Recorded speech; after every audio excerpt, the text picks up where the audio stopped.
Allow me to introduce myself. I am Purple Husky Man. Although I've criticized Nickelodeon in recent years, I do appreciate that they've still kept the Kids' Choice Awards alive. But was this year's ceremony worth watching? Let's find out. Here's my review for the 2014 KCAs.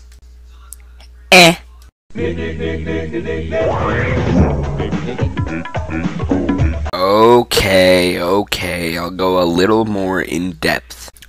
While not bad, this year's show just felt very okay. That happened. It was very forgettable. Well, let's be positive first here. Let's talk about what I really liked from this year's KCAs.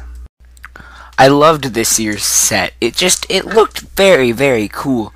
Like, in the middle of the stage, we had this whole, slime river thing. It was really neat. And just overall, the set in general, I just sort of like the whole jungle theme they had going on here. I also liked the, bit they had with David Blaine, where it was a quick little thing, but it was pretty cool, where they had slime spray all over his head, to the point where his head, actually went down his body and, landed on his stomach. It was really weird, but it was really interesting to see.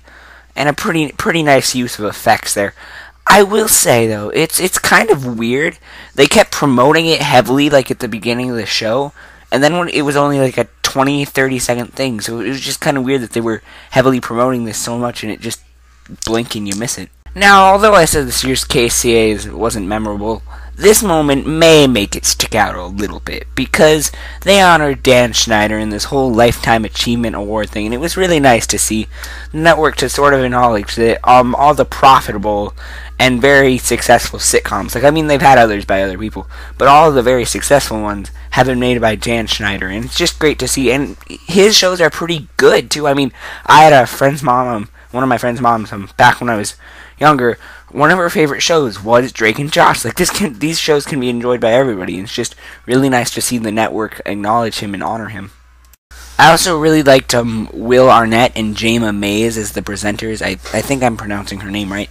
I really enjoyed them because they had this whole funny gag where they were time traveling from the future, and it was pretty funny. I think it's a really nice way to sort of get the kids pumped up for the award they're about to present. Oh, and I really enjoyed the slime stunt they have with the slime rodeo, where they're swinging around on the horses and the slime spraying everywhere. That looked like a lot of fun. Now let's get into the moments that I really could have done without. Our host, Mark Wahlberg, has this whole shtick going on where he can't be slimed, and it's really annoying. You obviously know the punchline, and it just drags on. Any bit they have with him is that about how he can't be slimed, how he's not going to get slimed tonight. It's so dumb. It reminds me back at 2012, I believe, where Will Smith was hosting, and there was this evil disembodied voice, and Will Smith was trying to figure out who it was. And it was really stupid there, too. CeeLo Green, seriously, but that's a rant for a different time. The point was, it worked a little bit better there, because you didn't know who it was going to be. The punchline wasn't obvious. Here, it's obvious that Mark Wahlberg is going to get slimed by the end of the show. It was so dumb. And this is called the Kids' Choice Awards. I expect Kids' Choice Awards to be given out. Instead, we get some celebrity saying, hey, go online and check out who won for this category. No! You couldn't at least, sort of breeze through it and say who won. Hey, this one for this category. Don't, actually hand it out, but just mention it really quickly. You couldn't even do that? Really. And there's some stuff you could have cut out. This whole stupid thing they had going on with Austin Mahone and Cody Simpson, or whatever their names are, where they're hey, one of us is going to get slimed, or both of us could get slimed, vote for which one. And it's of course they're going to vote for both. Duh. You could have just cut that out and slimed them both right then. Or all that stupid Mark Wahlberg slime stuff I mentioned. Keep some of it in, if that's going to be your shtick. But, you could have cut out some of it and had other things going on, and announced some of the awards for the Kids' Choice Awards. Stop! Well, while it wasn't that memorable, I did have a lot more positives than negatives, so that's always good. But, yeah, there were some good moments this year. There were some really...